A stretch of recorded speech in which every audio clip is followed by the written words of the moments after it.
Welcome to the 2024 Women's Collective Summit. I am Madalene, Mielke, President and CEO of APAICS, the Asian Pacific Institute for Congressional Studies. Thank you so much.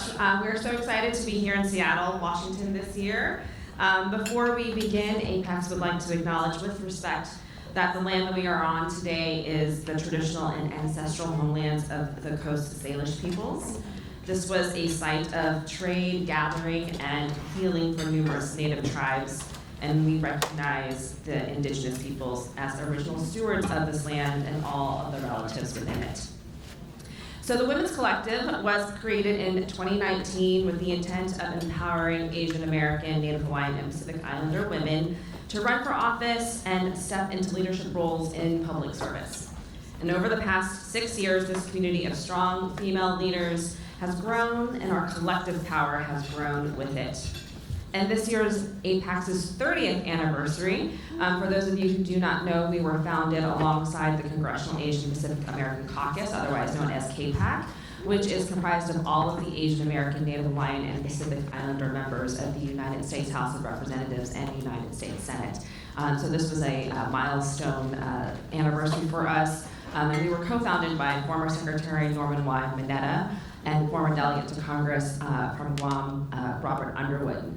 And so this is the legacy that we continue in making sure that we can have a community of where Asian American, Native Hawaiian, Pacific Islander women can come together and build power.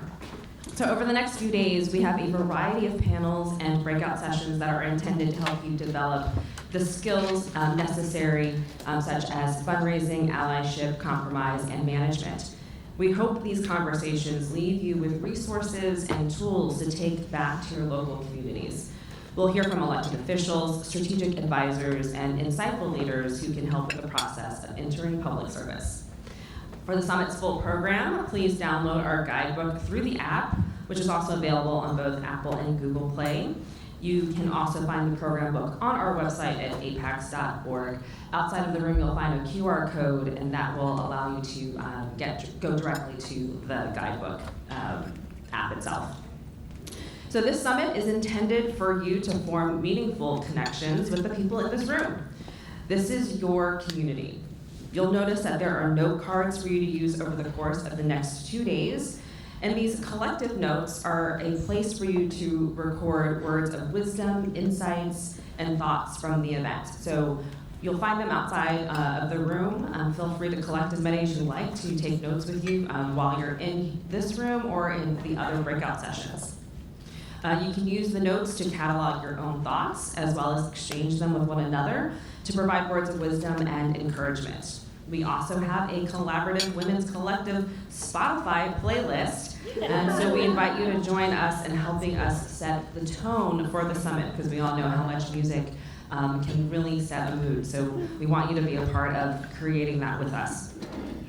And our summit would not be possible without the support of our honorary co-chairs and partners. So first, a tremendous thank you to Amazon for hosting this event, and for our other partners, Microsoft, Edison International, McDonald's, and Instacart for their partnership.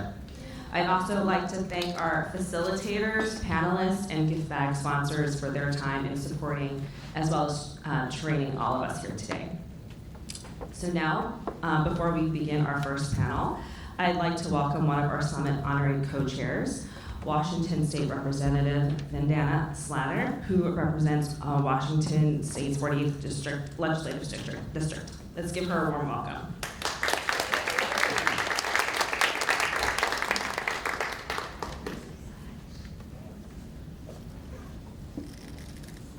Hello. Hello. It's so good to see you. How awesome. I think it was Virginia. Where's Virginia? Anyway, she walked me up here and she said, you know, the first time I'd ever been in a room full of Asian women, I couldn't believe it. And I just want to say I feel the same way today. It's unbelievable. It has not been typical in my life to walk into a room where people look like me. And thank you so much for being here. It's a pleasure to be here today. Thank you, Madalene, for the wonderful introduction, and it's an honor to be an honorary co-chair. I actually didn't know what to expect, how big this room would be. It actually needs to be bigger. Do you agree? Yes? but it's also really important that we have the number of people here who are here. It's an amazing event hosted by APAICS, and I guess we're here for a really important reason, to make sure that you, Asian Americans, Native Hawaiian, Pacific Islanders, are fully represented and involved in all levels of government in the political process, from community service to elected office. Our mission is both timeless and urgent, because our voices need to be empowered. Do you agree? Yes. Do you agree? Yes. Oh, thank you. Our stories shared and our leadership empowered. APAICS is dedicated to developing leadership, building public policy knowledge, and creating opportunities for our communities to pursue public office at every level. I learned that their programs are designed to help the next generation of leaders advocate for our communities, influence policy, and inspire future generations. So we're not just filling seats, we're shaping the future of our nation. I'm going to repeat that. We're not just filling seats, we're shaping the future of our nation. Do you agree?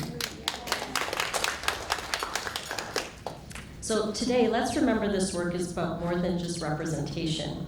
It's about empowerment, equality, and justice.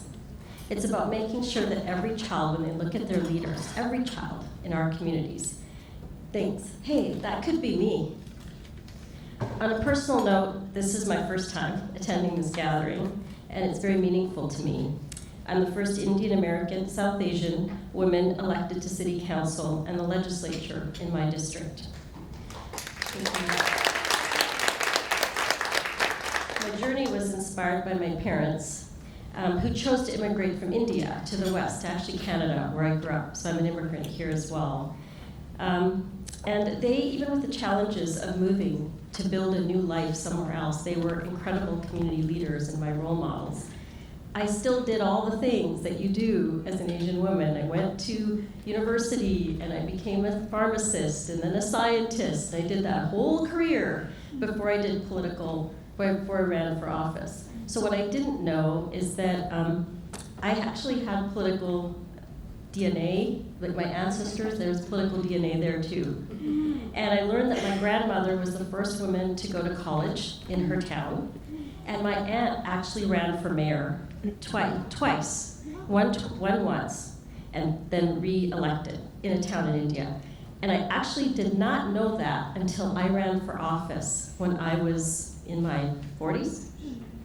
So what I wanted to do is just say that, I don't often think about my story now. I'm a fourth-term legislator because I'm focusing on the problems we need to solve.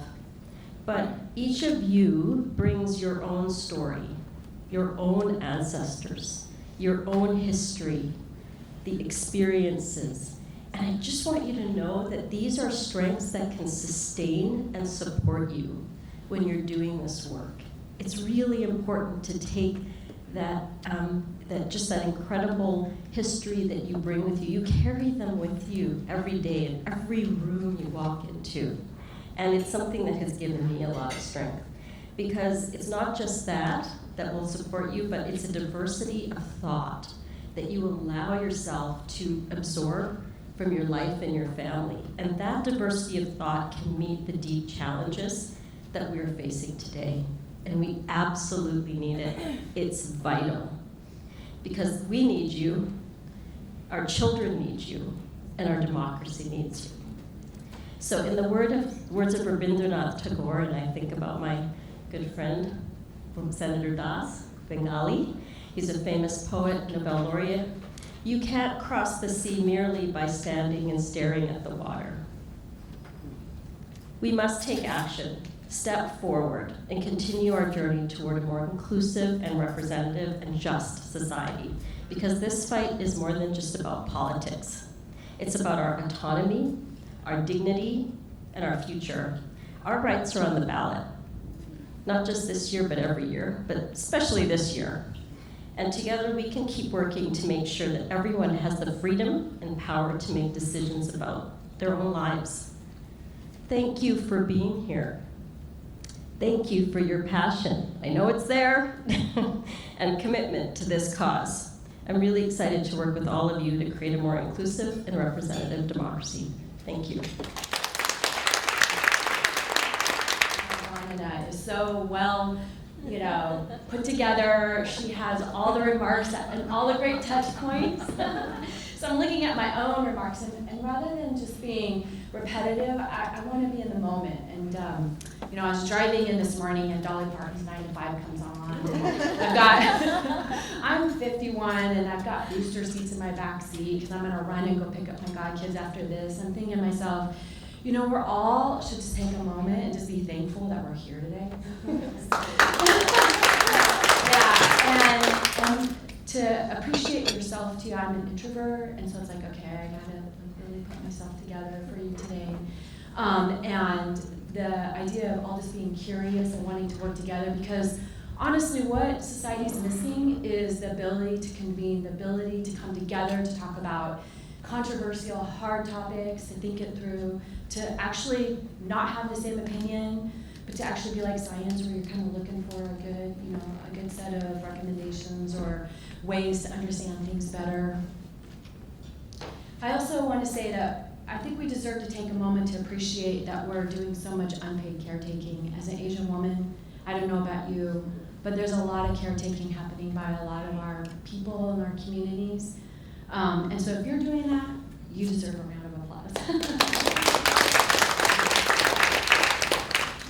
And the other thing that really excited me today, and I already told Regina, is that when I saw her name on the list, that my heart just exploded, because I don't know how long it's been, girls, since we've been together, but we were in this weird training, and everyone else was pretty much like white men. And and we decided by the end of that training that we would create this global sisterhood. I still have that letter actually in my office. And so all the printed words on her letter are faded, but her handwritten notes are still there. And so when I saw I was going to be able to see you in person today, I was like so excited. Go Huskies. But I know you're going to hear from some really smart people later today about democracy, and a lot of the stuff that I work on is around elections.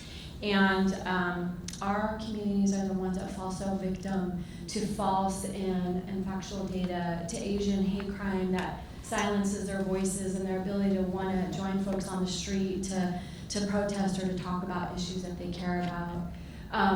So much of our community is concerned about public safety, but public safety is also about being able to lock your door at night and protecting your children, which means you need and deserve a house. You deserve to have something that's affordable and attainable, close to the community where you want to have your doctors and your childcare and your families, right? So to me, those are the things that are so important for us to continue to talk about.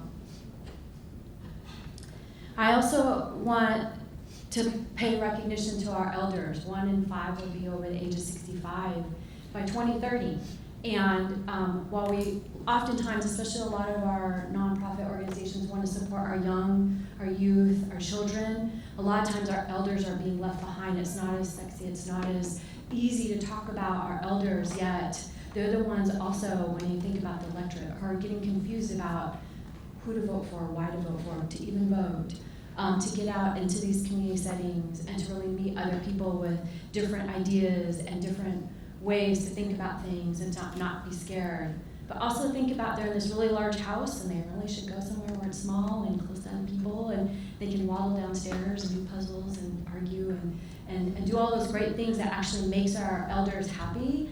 And so we really, right, these are the kinds of convenings that are going to help us think about how to structure our communities in ways that are all-inclusive and age-friendly. And that is why we need Asian women to be elected at all levels of government. And we need to make sure that they have the resources they need to be able to solve the problems and stay elected. And that they're not afraid to be in partisan positions if many of the people in their family, like mine, who vote differently. And a lot of times as Asian women are trying to figure out how to use, strong leadership skills without screaming on the microphone, right? Like, I don't know about you, but I struggle to figure out how to show I'm a leader, but also be, right, in the moment with myself in the way that I would prefer to do things, and it's to kind of look down and just work hard. I also want to pay recognition to the immigration conversation too, because I know that that's highly controversial, but we know that over 10,000 Chinese people are passing through our southern borders. So as Asian women, I feel even more, as an Asian Chinese born in Taiwan, orphan, I feel even more responsibility to try to figure out how to lift up those voices and to make sure that we as government workers know that if we invest in humans, they turn and invest back into society. And that businesses that can know what they can do to make money, and that government workers or elected officials, we're the ones that are trying to pick up the difference, and we need to work together. So those are some of the tension, right, in those conversations today, but I hope that you'll continue to do that in a way that's collaborative and learning and curious, and come up with some great solutions, and then go get elected. So thanks again for